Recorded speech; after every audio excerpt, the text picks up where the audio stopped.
With a hit Fox TV show named Gotham and a ninth big screen outing planned for Batman, more people are being exposed to his dark city every day. However, with over 7 decades of history, there are many facts about Gotham City that even die-hard Bat-maniacs may have missed. 10. The Founding Fathers summoned a Bat demon in Gotham. Longtime Bat fans know that Gotham City has been through much more than the average comic book town. Earthquakes, plagues, and a rotating door on the one asylum. Why? Both Gotham's citizens and Batman readers may wonder, is Gotham so messed up? Demons, of course.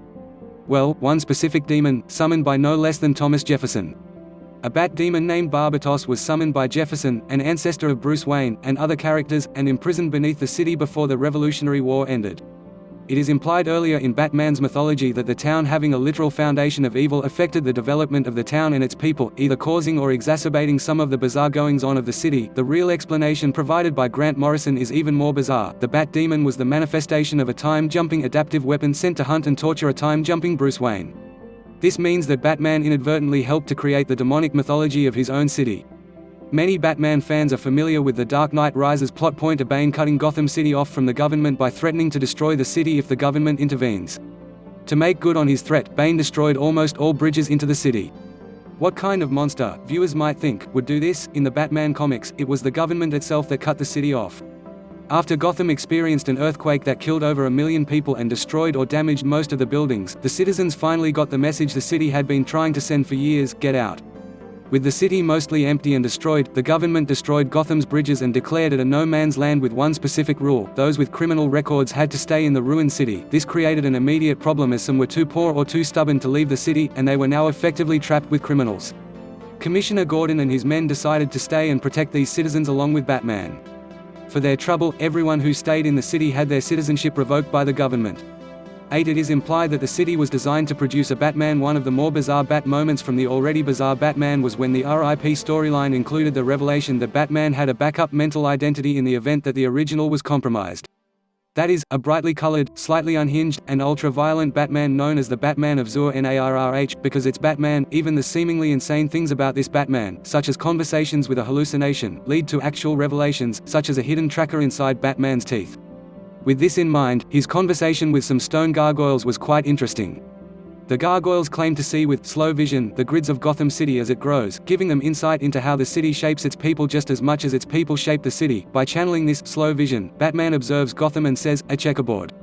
A blueprint, a machine designed to make Batman." This offhand comment is explosively revelatory, implying that the city may have orchestrated the deaths of Thomas and Martha Wayne in order to create its future savior, Batman. 7. It was rebuilt by Lex Luthor. No man's land seemed to be the problem Gotham would never recover from. An earthquake massacre, a ruined city, mass evacuations, and federal abandonment seemed to be the perfect storm to destroy the city. It was saved by a very unlikely source, Lex Luthor.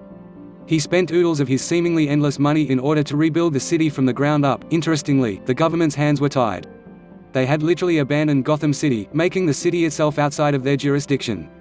Therefore, America could not do much to stop Luthor helping out an embedded chunk of no longer America short of sending in the military, which would have been a public relations disaster for the president. Who wants to be seen as the president sending in tanks to stop a rich humanitarian from saving lives? So, Lex rebuilt the city, and the president gave in to public pressure and brought Gotham City back into the United States. As for Lex, it turned out to be part of a gamble to control almost all of the city through hard-to-trace fraud. Batman stopped Luthor, but only after the villainous mogul returned the city to its former majesty. 6. Gotham is Green Lantern City. Gotham is understandably synonymous with Batman for many casual fans.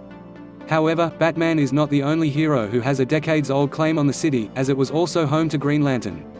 This was not the Green Lantern that many are familiar with, the space cop with a willpower-fueled ring, but instead his Golden Age predecessor, Alan Scott. This Lantern's ring was quite literally a magic ring that was powered by a mystical force known as the Starheart. Despite this difference, his powers would be very familiar to modern-day Lantern fans. He can fly, emit bursts of energy, and create objects through both imagination and willpower. In some ways, he has a one-up on Hal Jordan and other future Green Lanterns with his magical abilities that help him cancel magic spells, pass through walls, and even teleport. Alan Scott originally lived in Gotham City and worked for the Gotham City Broadcasting Company. He fought crime in the city as Green Lantern, and a young Bruce Wayne once saw him fighting the villain Icicle on Gotham's streets, helping to inspire the future Batman. 5. Gotham's government makes Batman's life easier. It's tempting to completely turn off one's incredulity when reading a Batman story. After all, after accepting that a story about a billionaire beating up the mentally ill is meant to be both noble and serious, it would seem easier to accept anything except, perhaps, this. Why are all of those rooftops free for Batman to skulk around on? Where are the garish advertisements and neon signs that litter the rooftops of every other major metropolis? Fortunately, the comics provide an answer for this question. In Dan Slott's Arkham Asylum, Living Hell comic, he revealed that an Arkham inmate actually named Humpty Dumpty once attempted to fix the Gotham clock tower, causing a huge chain reaction that knocked down most of the giant and oversized advertisement props on Gotham's rooftops. Afterward, Gotham passed the Sprang Act, which forbade gigantic prop advertisements within the city. This is supposed to provide an explanation, albeit whimsical, for where all of the oversized props used by villains in the Golden and Silver Age went, and also to honor Batman penciler Dick Sprang. For Gotham is actually in New Jersey? Gotham is a city with multiple identities. It was originally New York City in the most literal sense, that is, the earliest Batman stories were set in New York City before Gotham was ever mentioned. The visual influence of an older New York is alive in both Burton's Batman movies and Fox's Gotham TV show. Christopher Nolan's iconic Batman films are well known for being filmed mostly in Chicago. However, the best case for the location of the comic book Gotham is, in fact, New Jersey. The most definitive evidence of this comes from a 1990 DC Comics role-playing book that provided a map of that universe's America, and this map very clearly placed Gotham City in New Jersey. To be fair, it's easy enough to dismiss a decades-old role-playing game book as non-canonical. However, Detective Comics No. 503 mentioned the infamous Jersey Shore as being only 20 miles north of Gotham, and Robin and Batgirl quickly went from being in the Batcave to driving on New Jersey's Hudson County Highway. Even the most casual Bat fans have vivid images of Arkham Asylum as a place of gothic terror and madness where no one truly gets better. Interestingly, though, this was not always the case. The asylum was introduced in 1974 by Dennis O'Neil, and it originally accommodated the somewhat more playful tone of the Silver Age, allowing villains such as Joker to be treated for their mental health instead of being thrown in jail. However, as Batman's stories grew darker, the asylum itself did as well. In many ways, the reputation of the asylum was cemented by the same book that cemented Grant Morrison's comic book writing career.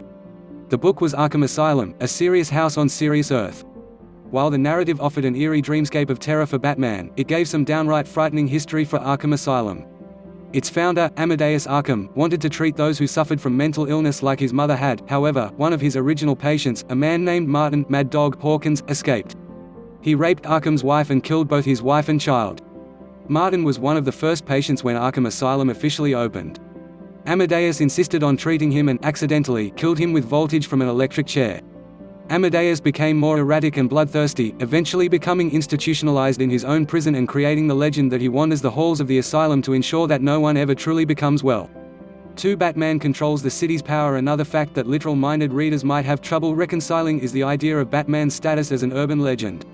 After all, in a world so focused on surveillance, there should be webcam live streams every night of the Caped Crusaders' antics. So what gives? Batman, as it turns out, has extremely fine control of the city's power. Specifically, he has special boxes hidden throughout the city that let him siphon power from the city and make other adjustments to protect his secrecy. With his trademark originality, Batman has named these his Bat Boxes. They provide a canonical explanation for why the police or government officials haven't long since tracked Batman back to stately Wayne Manor.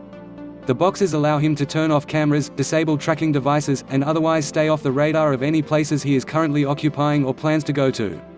1 aspect of Gotham City that Batman describes frequently is the return to the idea of its constant evil. It is not a good city made bad at some point in the past.